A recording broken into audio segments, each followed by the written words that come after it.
పైన ఉన్న చిత్రపటాన్ని గమనిస్తూ ఈ విషయాలను అర్థం చేసుకోండి. ద్వితీయ మనసు యొక్క డిలో ఉన్న ప్రాపంచిక సమాచారాన్ని మరియు కోరికలను 2 వర్గాలుగా విభజించారు. అవి 1 ధ్యాన కోరిక మరియు 2 ప్రాపంచిక కోరికలు. ఇవి 2 గ్రూపులు పరస్పర వ్యతిరేకమైనవి. అంటే ఒక గ్రూపు యొక్క కోరికను ఆచరణలో పెట్టి గెలుపు అనుభవం పొందితే అది మరో గ్రూపును నాశనం చేస్తుంది. కోరికను ఆచరణలో పెట్టడమే కర్మ అంటుంది భగవద్గీత. పుట్టినప్పటి నుంచి చనిపోయే వరకు మనం చేసే అన్ని కర్మలను అంటే అన్ని పనులను భగవద్గీతలో 2 రకాలుగా విభజించారు. 1 ప్రాపంచిక కోరికలతో చేసే ప్రాపంచిక పనులు, ఇక 2వది ధ్యాన కోరికతో చేసే ధ్యానం అనే పని. భగవద్గీతలో ధ్యానం చేయడాన్ని మాత్రమే కర్మ లేదా తదర్థం కర్మ లేదా యజ్ఞార్థ కర్మ లేదా నియత కర్మ అన్నాడు. ధ్యాన కర్మ ఒకటే ఇతర ప్రాపంచిక కోరికలను ధ్వంసం చేసి ప్రపంచంతో బంధమును తెంచివేస్తుంది. కానీ ప్రాపంచిక కోరికలతో చేసే మిగతా కర్మలన్నీ ప్రాపంచిక బంధమును పెంచేవి అంటాడు కృష్ణుడు. భగవద్గీతలో ఎక్కడైనా కర్మ అనే పదం కనిపిస్తే అది ధ్యానం చేయడం అని అర్థం. ధ్యాన కోరికతో చేసే ధ్యానం ప్రాపంచిక కోరికలను మరియు దాని ద్వారా ప్రపంచ బంధాన్ని ఎలా తెంచివేస్తుందో చూద్దాం. ధ్యానంతో సహా మనం చేసే అన్ని కర్మలలో కూడా తప్పనిసరిగా ఏదో ఒక కోరిక ఉంటుంది. ధ్యాన కోరికతో ప్రాపంచిక ఆత్మ అంటే ఏబీసీ తన ధ్యాసను ద్వితీయ మనసులోని డి నుంచి మళ్లించి ధ్యాన కోరిక జి ద్వారా హెచ్ అంటే హృదయంలో ధ్యాసను స్థిరపరిచే ప్రయత్నం చేస్తుంది. అలా హృదయానుభవం పొందుతూ దానికి అలవాటు పడి అక్కడే ఉండిపోతుంది.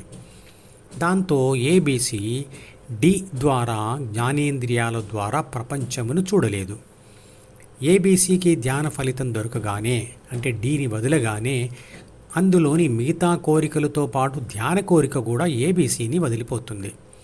అప్పుడు ఏబీసీ నుండి బి అంటే ప్రాథమిక మనసు మరియు సి అంటే అహం కూడా ఆత్మను వదిలిపెడతాయి. అప్పుడు ఆత్మ హృదయంలో పడిపోయి స్థిరంగా ఉంటుంది. అంటే ఆత్మానుభవంలో శాశ్వతంగా ఉండిపోతుంది. అంటే ధ్యానం దానంతట అదే అలవాటుగా జరిగిపోతూ ఉంటుంది. ధ్యాన అనుభవంనిచ్చే హృదయం ఒక తినే పదార్థం కాదు కాబట్టి అది అయిపోవడం ఉండదు. అలాగే ధ్యాన ఫలితాన్ని అనుభవిస్తున్నది ఆత్మశక్తి. అది శరీర అవయవం కాదు కాబట్టి దానికి ముసలితనం ఉండదు, అందువల్ల అలసిపోవడం ఉండదు. కాబట్టి ప్రాపంచిక ఆత్మ ఆ హృదయ అనుభవంలో నిరంతరంగా ఉంటూ మరో ప్రాపంచిక కోరిక కోరుకోవడం ఉండదు. అందువల్లే దానికి శాంతి మరియు ఆనందం శాశ్వతంగా ఉంటాయి. ఉదాహరణకు ఐస్ క్రీమ్ తినాలి అనే ప్రాపంచిక కోరిక 2, 3 ఐస్ క్రీంలు తినగానే తీరిపోతుంది. ఆ పదార్థాలు ఎక్కువసేపు ఉండవు, అయిపోతాయి. కాబట్టి ఆనందం ఎక్కువసేపు ఉండదు. ఆనందం ఎక్కువసేపు ఉండాలని ఎక్కువ ఐస్ క్రీములు కొనుక్కొని తింటే కడుపు అనే శరీర అవయవం నిండిపోతుంది. ఇంకా ఎక్కువ తింటే కడుపు నొప్పి వస్తుంది. అంటే శాంతి ఆనందం పదార్థ మరియు అవయవ ఆధారితం కాబట్టి శాశ్వతంగా ఉండవు. కాబట్టి తృప్తి చెందని ప్రాపంచిక ఆత్మ అప్పటికి తినడం ఆపేసి కొంతకాలం గడిచిన తర్వాత మరోసారి తినాలి అనే మరో కోరిక పుడుతుంది. ఈ విధంగా ఒక ప్రాపంచిక కోరికతో అనుభవం కలగగానే తృప్తి చెందక మరో కోరిక కోరుకోవడం ఉంటుంది. అంటే ప్రాపంచిక బంధం పెరిగిపోతుంది. ధ్యానం చేసే ముందు ఈ ధ్యానం నేను చేస్తున్నాను, నా వల్లనే జరుగుతుంది అని అనుకుంటూ చేయడం కర్మ. అలా అనుకోకుండా ఈ ధ్యానం నేను చేయడం లేదు, ప్రకృతి వలన కలిగిన ధ్యాన కోరికనే నాతో చేయిస్తుంది అనే భావంతో చేస్తే అది అకర్మ. అంటే ధ్యానం చేయాలనుకునే వ్యక్తి అకర్మనే చేయాలి. ప్రకృతి వలన ధ్యాన కోరిక ఎలా పుడుతుంది? ప్రకృతి అన్నా ప్రపంచం అన్నా పదార్థమే. జీన్స్ సర్క్యూట్ లేదా జీన్స్ పుస్తకం లేదా ప్రాథమిక మనసు పదార్థంతో తయారైంది. ఆ పుస్తకమును ఆత్మశక్తి చదివినప్పుడు జరగవలసిన 3 బాధ్యతలు 6 గుణాల సహాయంతో జరుగుతాయి.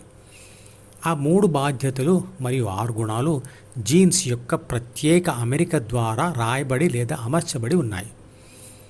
ప్రాథమిక మనసును చదివిన ఆత్మశక్తి ద్వితీయ మనసులోని అహం అంటే సి అనే భావాన్ని పొంది ఏబీసీ అంటే ప్రాపంచిక ఆత్మగా మారుతుంది. ఏబీసీ డిలోని అంటే జ్ఞాపకాల పుస్తకంలోని కోరికల ద్వారా జ్ఞానేంద్రియాలతో కలిసి ప్రకృతిని లేదా ప్రపంచాన్ని అనుభవిస్తుంది. ప్రకృతి వల్లనే కొన్ని విషాద అనుభవాలు కలుగుతాయి. అప్పుడే ద్వితీయ మనసులో ధ్యాన కోరిక కలుగుతుంది. కాబట్టి నేను ధ్యానం లాంటి గొప్ప పనిని చేస్తున్నాను అనే భావం రాకుండా ధ్యానం చేస్తూ పోవాలి. అంటే అకర్మను చేస్తూ పోవాలి. నేను చేయడం లేదు అనే భావం ఉంటే ఫలితం మీద కోరిక కూడా ఉండదు. ఆఫీసులో మీకు ఇష్టం లేకున్నా మీ బాస్ చెప్పిన పని మీరు చేస్తున్నారు అనుకున్నప్పుడు ఆ పని ఫలితం మీద మీకు ఎటువంటి ఫీలింగ్ ఉండదు. ఇక మూడవది వికర్మ అంటే విశిష్టమైన కర్మ. ధ్యానం చేస్తూ చేస్తూ కొంతకాలానికి అది అలవాటుగా మారిన తర్వాత నేను చేయడం లేదు అనే భావం కూడా మాయమైపోతుంది. అప్పుడు ధ్యానం యాంత్రికంగా అంటే అలవాటుగా జరిగిపోతూనే ఉంటుంది. ఉదాహరణకు డ్రైవింగ్ చేయడం అలవాటు అయిన తర్వాత నేను డ్రైవింగ్ చేస్తున్నాను అని ప్రతిసారి అనుకోకుండానే డ్రైవ్ చేస్తూ ఉంటారు కదా.